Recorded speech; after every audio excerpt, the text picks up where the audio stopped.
有冇一個瞬間，你突然懷疑眼前嘅一切係咪真實，或者係某個下晝嘅夢入邊，你咁真實淡體驗緊另一個身份，醒翻嗰陣竟然分唔清邊個先係真正嘅自己。2000幾年前，莊子就透過一個簡單而深刻嘅故事，為我哋揭開咗呢個永恆嘅謎題。就好似莊子齊物論入邊記載嘅：昔者莊周夢為蝴蝶，栩栩然蝴蝶翼，自喻昔自語，不知周易，俄然覺，則藹藹然周易。當莊周喺夢入邊化身做蝴蝶嗰陣，嗰份飛舞嘅自由同喜悅係咁真實，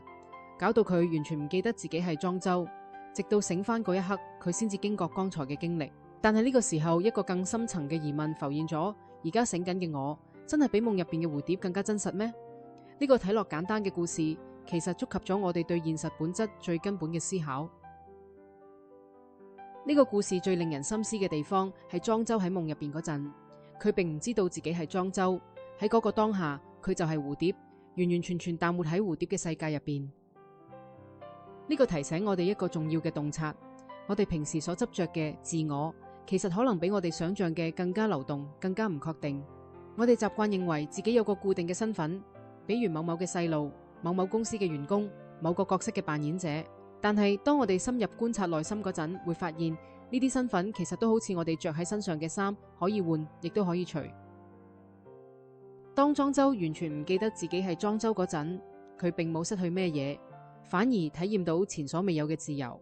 呢個令我哋思考：如果我哋都可以暫時放低嗰啲固化嘅身份概念，係咪都可以體驗到更廣闊嘅存在可能性？或者我哋會發現，真正嘅自己其實遠比任何標籤同定義都要豐富得多。更深入淡思考呢個故事，莊子其實喺挑戰我哋習以為常嘅二元思維。我哋成日中意將事物分類：真嘅、假嘅、虛嘅、實嘅、自己同他人。但係莊子就問咗一個令人冇辦法回答嘅問題：不知周之夢為蝴蝶語，蝴蝶之夢為周語。即係話，到底係莊周夢見自己變做蝴蝶，定係蝴蝶夢見自己變做莊周呢？呢個問題冇標準答案，呢個正正係莊子想話俾我哋知嘅嘢。喺更深嘅層次上，真假、虛實呢啲對立，可能都只係我哋心智嘅建構，而唔係絕對嘅真理。就好似佛經所講嘅諸法空相，一切現象都冇固定不變嘅本質。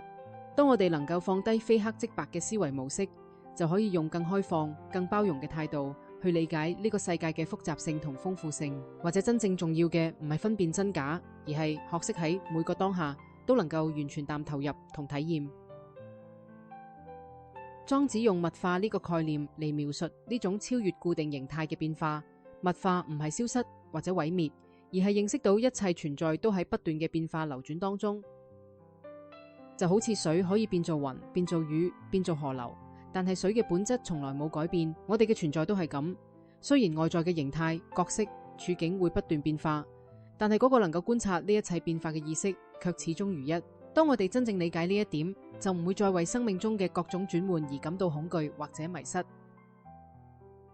無論係工作嘅變動、關係嘅轉換，定係人生階段嘅更迭，我哋都可以用更從容、更智慧嘅心態去面對，因為我哋知道變化係生命嘅常態，而喺呢啲變化背後，有一個永恆不變嘅本質喺度支撐住我哋。呢種理解令到我哋喺面對不確定性嗰陣，能夠保持內在嘅穩定同平靜。蝴蝶夢嘅故事最終指向嘅係內在嘅自由。當我哋唔再執着於單一嘅身份認同，唔再被固化嘅概念所束縛，就可以體驗到好似蝴蝶咁輕盈自在。呢種自由唔係逃避現實，而係喺現實入邊揾到更深層嘅平靜。就好似奇蹟課程所講嘅，真正嘅自由嚟自於認識到我哋嘅本質超越咗所有嘅形式同標籤。當我哋能夠用咁樣嘅視覺睇自己同他人嗰陣，就唔會再被表面嘅差異所困擾，亦都唔會再為得失而患得患失。呢種心靈狀態令到我哋喺面對人生嘅起起伏伏嗰陣，都能夠保持一種內在嘅喜悅同平靜。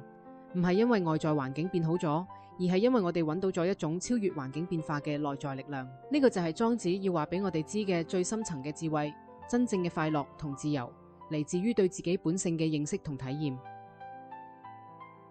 咁點樣將呢份古老嘅智慧融入我哋嘅現代生活呢？當我哋面對角色嘅轉換嗰陣，比如由學生變做職場新人，由單身變做父母，我哋可以提醒自己，呢啲都只係暫時嘅身份，而唔係我哋嘅全部。當我哋面對人生嘅重大變故嗰陣，比如失業、分手、失去親人，蝴蝶夢嘅智慧提醒我哋，痛苦嘅經歷雖然真實，但係佢哋唔會永遠持續，亦都唔能夠定義我哋係邊個。喺日常嘅內在衝突入邊，當我哋被各種期待同壓力拉扯嗰陣，我哋可以好似莊周咁，暫時放低所有嘅標籤同期待，返到最純粹嘅存在狀態。喺嗰度，我哋會發現一種超越所有角色同身份嘅平靜。